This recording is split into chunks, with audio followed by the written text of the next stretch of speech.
So how do you make a change?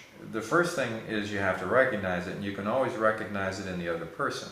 But the interesting thing about codependent behavior is that it takes two to tango. Oh, yeah.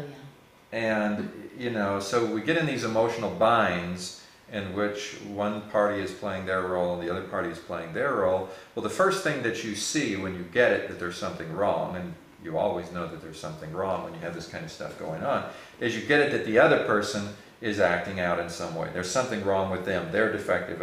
You want them to not act the way they're acting. You want them to act differently. And the danger, even of listening to a tape like this, is that it's going to cause you to then go look at your partner and say, yep, that's what's wrong with them. You're narcissistic. You're narcissistic. I just listened to a tape, and that's you. You need to watch this tape so you can see what you're like. And they could very well have that problem themselves. Yeah. And yeah, I mean, that's valid, but the problem is that it's very likely that when you try to directly talk to this other person about it, that it's going to backfire.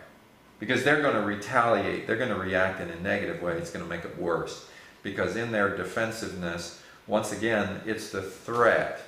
We all have the survival instinct that's always at work.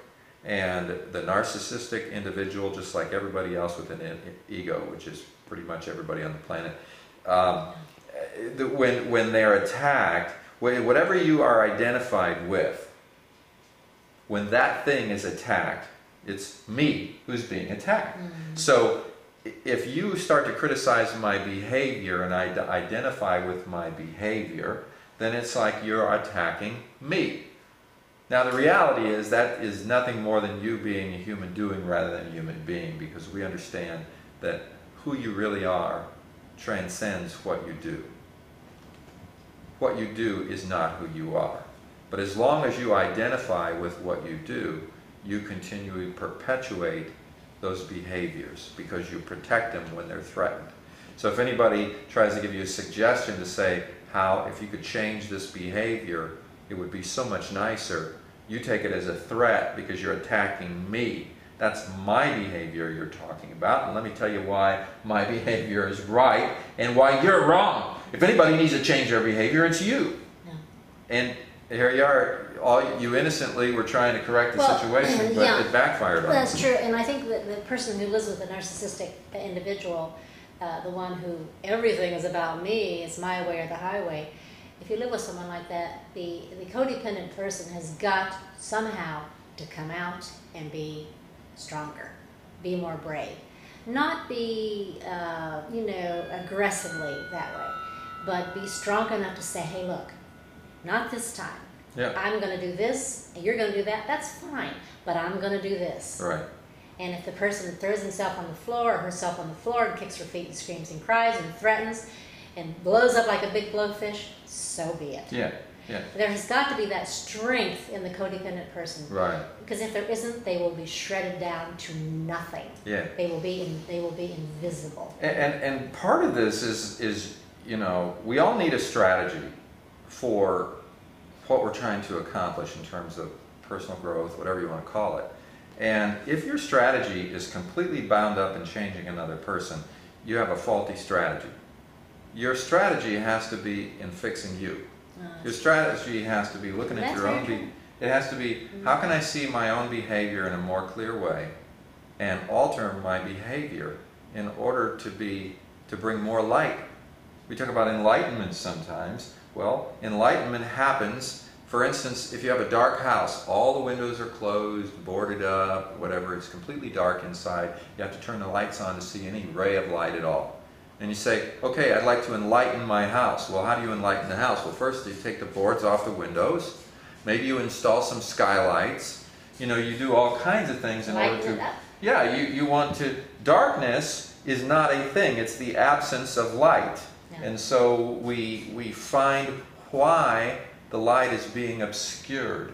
And so as you look at yourself, you see that it's your own behavior that is obscuring the light. Where does your behavior come from? How can you observe your behavior and not identify with it and allow it to just drop off and change that behavior? Your strategy, if there is a strategy, has to be somehow tied to that. rather than to change the other person. And trying to change another person is amazing, because I tried to build a waterfall one time in a house where I used to live. Right. I had a stream in the back. This was years ago, before Evelyn and I got married, and we had this stream in the backyard. And what I wanted to do is, I thought this would be really cool to have a waterfall here. And there was the stream was gradually going downhill, and I thought, instead of gradually, what I'm going to do is I'm going to build it up like this and then let it fall. And I had the hardest time. I spent a year battling the water, because the water didn't want a waterfall. It already found a way to get where it was going, and it wasn't going to allow me. And I didn't know what I was doing. I said, I'm going to control this water. So I brought in all kinds of dirt and stuff, and what I tried to do was to build up the height of the stream bed and then make it fall off. Well, that didn't last long at all, because it just washed all that dirt away. I thought, what I need is something more solid. I'll put in concrete. I got all these bags of concrete, and I did all this stuff to build it up with something that wouldn't wash away. Then what happened is the stream started going around the concrete, under the concrete. It went under the concrete. As I put this nice flat concrete thing, it went to the beginning of the concrete. Water will find a way. Yeah, it went to the beginning of the concrete where it started, and it found a way to go underneath, and then it would just run and totally bypass the waterfall.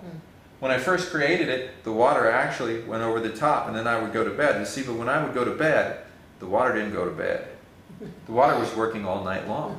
It says, let's get it work down through here. So people are a little bit like water. Well, that's what happens, is that if you start to change your behavior as a strategy for changing somebody else, if I do this, then they'll do this. Right.